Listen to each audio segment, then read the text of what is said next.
안녕하세요. 신나연입니다. 심장이 또 갑자기 또 뛰네요. 저는 그대로 써온 대로 그대로 읽겠습니다. 저는 지난 일주일 동안 전쟁 같은 시간을 보냈습니다. 내가 왜 이걸 한다고 했을까? 지금이라도 못하겠다고 할까? 하면서 압박감과 걱정으로 빨리 시간이 지나갔으면 싶었는데 저에게 일어난 모든 일이 참 귀하다고 해주시는 목사님 덕분에 제가 이게 엄청난 은혜였구나 새삼 느끼면서 내가 뭐라고 이런 은혜와 간증의 기회를 주시는지 하나님께 너무 감사했습니다. 제가 정말 이런 자리에 나와서 이런 간증을 하고 있다는 게 지금 너무 기적 같은 일이거든요. 모든 것을 인도하신 하나님께 너무 감사드리고 모든 영광 드립니다. 제가 너무 개인적인 얘기고 또 처음에는 제가 우리 교회에 구원받으신 분들이 대부분이셔서 내 간증이 뭐가 의미가 있을까 고민했었는데 목사님 말씀처럼 누군가 한 사람에게라도 도움이 될지도 모른다는 생각으로 글을 썼습니다. 저는 작년 22년 8월 전까지 교회를 다닌 적이 없던 비신자였습니다. 그리고 저는 전체적으로 별 볼 일 없는 삶을 살아왔습니다. 그러다가 작년 8월 저의 삶에서 가장 최악인 나날을 겪었습니다. 저에게 딸아이가 하나 있는데 딸아이를 놓고 죽고 싶을 정도로 힘들었어요. 8월의 그날 밤 저는 자고 있는 딸아이 옆에서 엎어져서 처음으로 신이라는 존재에게 기도했습니다. 신이라는 당신이 있다면 좀 사람이 살기는 해줘야 되는 거 아니냐고. 죄송해요. 아니면 좀 죽이시라고 기도했습니다. 남들은 잘만 사는데 내 인생은 왜 이딴 식이냐고 원망했고 죽여달라고 빌었고 우리 규리는 어떻게 할 거냐고 책임을 전가했습니다. 욕하고 원망했습니다. 그렇게 울면서 기도하다가 잠들었었어요. 다음 날 늦은 오후쯤에 집에 돌아온 남편이 갑자기 우리 교회 갈까라고 말했습니다. 저는 순간 망치로 머리를 맞은 것 같았어요. 남편은 저보다도 교회에 반감을 가졌던 무신론자였는데 그런 사람이 갑자기 교회를 가자고 했습니다. 뭐지? 내 기도를 들은 건가? 오라는 건가? 하나님이 진짜 계신가? 남편에게 갑자기 교회 가자고 하게 된 계기를 물어봤습니다. 그랬더니 남편도 전날 밤에 집을 나가서 죽겠다고 시도하다가 두려운 마음에 실패하고 집으로 돌아오는 길에 차 안에서 신호를 기다리고 있는데 그 길이 몇 년간 매일 오가던 길이었고 매일 기다리던 신호였는데 그날 처음으로 육교에 걸려있는 현수막을 봤다 그랬습니다. 그날 현수막에는 주여 되돌리소서 라고 써 있었다고 했습니다. 그걸 보자마자 진짜 신이 계신가? 정말 이 모든 걸 되돌리고 싶다라고 생각했다면서 교회를 가보자고 했습니다. 그렇게 저희는 생애 처음으로 작년 8월 21일 동생을 따라 서울 침례교회를 오게 됐습니다. 38년을 아무 생각 없이 살던 저에게는 두 가지 믿음이 필요했습니다. 첫 번째는 하나님이라는 전지전능한 신이 실제로 살아계시고 그 신이 우주와 세상 만물, 인간을 창조한 창조주라는 믿음이었고 두 번째는 예수님께서 모든 사람의 모든 죄를 대신 해결해 주셨다는 것을 믿으면 영존하는 생명을 얻는다는데 그 모든 사람에 내가 포함되어 있는가 하는 믿음이었습니다. 오랜 신앙생활 하신 분들은 이해 못하실지 모르겠지만 비신자가 처음 교회에 와서 성경을 읽기로 작정하고 처음 창세기를 펴면 그냥 바로 시험에 들거든요. 바로 성경 덮고 무릎 꿇고 기도하게 되더라고요. 이걸 어찌 믿어야 합니까? 믿어지게 해주세요 하면서요. 그런데 저는 교회에 나오기로 결심했던 날 하나님이 불러주셨다고 확신했고 하나님께서 살려주신 생명이니 남은 생은 주님의 길 걷겠다고 작정했었습니다. 안 믿는 인생과 믿는 인생 중에 믿는 삶을 선택했었습니다. 그래서 믿어지든 말든 난 그냥 이 길 간다. 하나님이 진짜 계시긴 한 건가 의심과 불신으로 온통 휩싸여도 있다고 간주하고 그냥 걸었습니다. 저 또한 학교 교육을 열심히 받았다 보니 진화론의 늪에서 진짜 오랜 시간 헤맸습니다. 믿어질 때까지 자료 찾았고 공부했어요. 목사님과 자매님들한테 질문도 많이 하고 성경을 읽고 말씀 듣고 매일 믿어지게 해달라고 기도했습니다. 그런데 정말 제가 궁금해했던 모든 것에 하나님께서는 다양한 방법으로 답을 주셨습니다. 제가 봤던 어떤 영상 중에 좋았던 내용 하나만 말씀드리려고 해요. 여러분이 길을 가다가 이스타 섬의 모아이 석상 같은 석상을 보게 됐다면 무슨 생각을 하실까요? 와, 이런 석상을 누가 만들어서 여기에 뒀지? 이런 생각을 자연스럽게 하시겠죠. 그런데 왜 돌로 만든 석상보다 비교할 수 없을 만큼 완벽하고 정교하게 만들어진 인간을 보고는 누가 만들었지? 생각하지 않고 저절로 생겼다고 생각하는 걸까요? 영상에서 이렇게 물어보시더라고요. 창세기 1장 1절 처음에 하나님께서 하늘과 땅을 창조하시니라.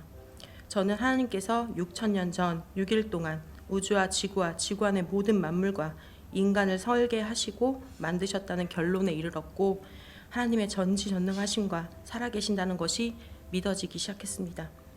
그런데 한 가지 숙제가 남아있더라고요. 예수님을 통해 정말 내 죄가 해결이 됐는가?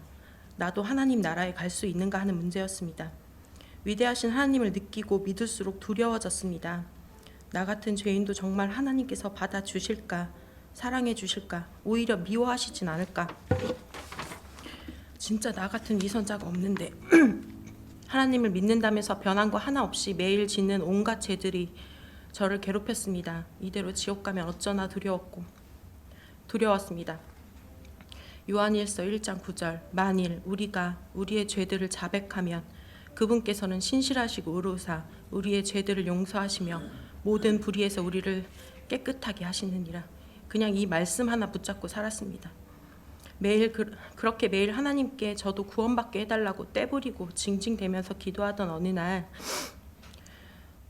전도서 9장 7절 네 길로 가서 기쁨으로 네 빵을 먹고 즐거운 마음으로 네 포도즙을 마시라. 이는 하나님께서 네가 행하는 일들을 이제 받으시기 때문이라. 이 구절을 읽으면서 눈물을 쏟았습니다. 왜인지 잘 모르겠습니다. 내가 위로받고 있구나 생각이 들었고 한참을 읽고 또 읽었습니다. 직장 데스크에 앉아서 눈물 콧물 흘리며 펑펑 울었습니다. 며칠이 지난 후에 전도서 구절을 다시 깊이 한 단어 한 단어 묵상했습니다. 그런데 빵과 포도즙은 예수님이 주신 몸과 피인데 이것들은 생명을 주는 것들인데 하나님께서 이제 내 모든 것을 받으셨다네. 나는 그 생명을 기쁘고 즐겁게 받기만 하면 되네. 그럼 나한테 생명이 들어왔다는 건가? 이렇게 생각이 들었습니다. 뭐지? 나도 구원받은 건가? 이제 믿게 된 건가? 그래도 더 신중히 지내보자 하고 넘겼습니다. 그날 이후 마가복음 6장 34절 예수님께서 나오셔서 많은 사람들을 보시고 그들이 목자 없는 양들 같으므로 그들을 불쌍히 여기는 마음을 가지사 많은 것을 그들에게 가르치기 시작하시더라. 39절 42절 그분께서 제자들에게 명령하사 모든 사람을 떼지어 푸른 잔디 위에 앉히게 하시니 그분께서 빵 5개와 물고기 2마리를 집으신 뒤 축복하시고 빵들을 떼어 그들이 다 먹고 배불렀으며 이 구절을 읽으면서도 뭔가 이상했습니다. 제가 예수님이 주시는 빵을 받아 먹으려고 푸른 잔디 위에 앉아 있었고 예수님께서 저를 목자 없는 양들같이 바라보고 계셨습니다. 제가 예수님 말씀 하나 더 들으려고 따라다니는 양떼속 한 마리였고 예수님께서 떼어주시는 축복받은 빵을 제가 꿀꺽 삼켰습니다. 뭐지 이 느낌은? 진짜 빵 먹은 것 같네? 신기하다, 이상하네 하면서 넘겼습니다. 그러나 점점 성경 속 구원의 말씀들이 진짜로 믿어지기 시작했습니다. 그리고 다음 날 아침에 출근해서 창밖에 눈 쌓인 산과 나무와 하늘과 구름과 사람들을 바라보며 하나님의 살아계심을 묵상하고 하나님께서 창조하신 창조물들을 보면서 위대하심을 묵상했습니다. 그래, 이렇게 위대하신 분, 우주와 지구의 크기 차이만큼이나 크시고 높으신 분, 인간은 정말 먼지 같은 존재인데 하나님의 거룩하시고 위대하신 피 한 방울만으로도 지구 안에 있는 인간들의 모든 죄는 덮이고도 남겠구나 생각이 들었습니다. 나같이 먼지 같은 인간의 죄는 정말 예수님께서 그 거룩하시고 위대하신 피로 대신 죄값 치러주셨구나. 나는 그냥 그 찢어진 휘장 안으로 열려있는 문 안으로 들어가기만 하면 하나님 볼 수 있구나 생각했습니다. 내가 진짜 어리석었구나. 예수님 덕분에 지성소로 들어가는 문이 이미 열려있는 것도 모르고 밖에서 내가 죽어가고 있었구나. 들어가기만 하면 하나님과 영원히 사는 건데 사람들도 그걸 모르고 안 들어가고 있구나라는 생각이 들었습니다. 나는 이제 들어가야겠다.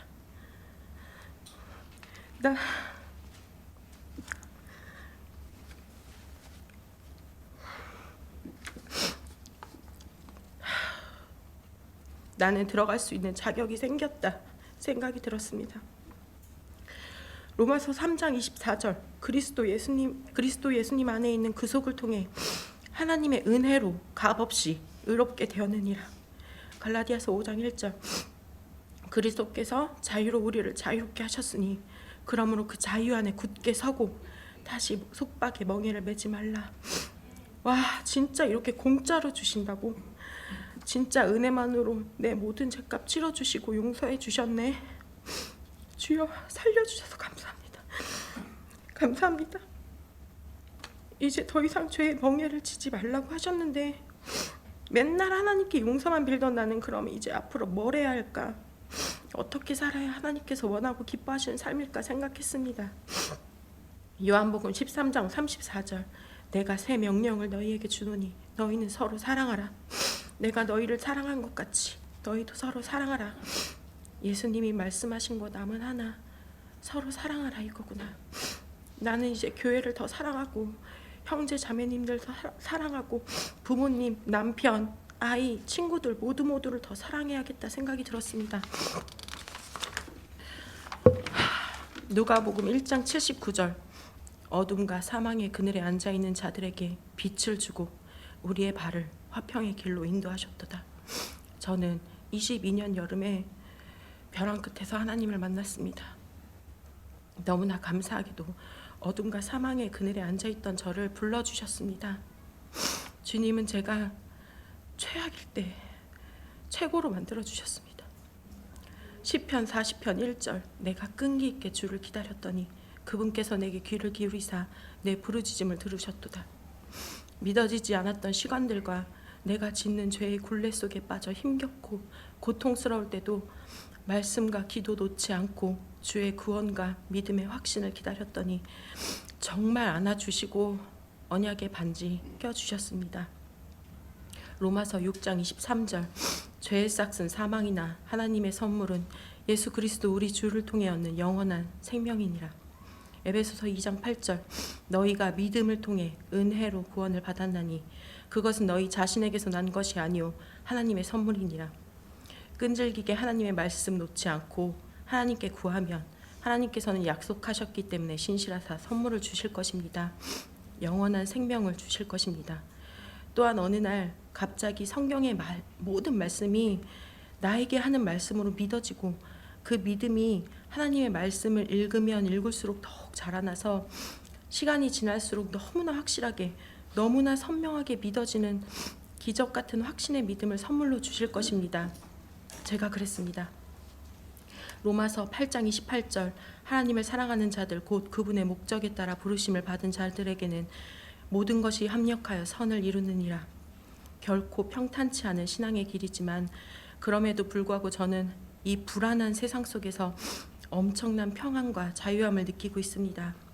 하나님께서 나의 모든 길을 절대 선으로 이끄신다는 확신이 있기 때문입니다. 모두가 이 확실한 자유와 평안을 누리길 바랍니다. 그리고 그동안 저를 위해 저희 가족을 위해 기도해 주신 목사님과 모든 형제 자매님들께 진심으로 감사드립니다. 고맙습니다. 긴 말씀 들어주셔서 감사합니다.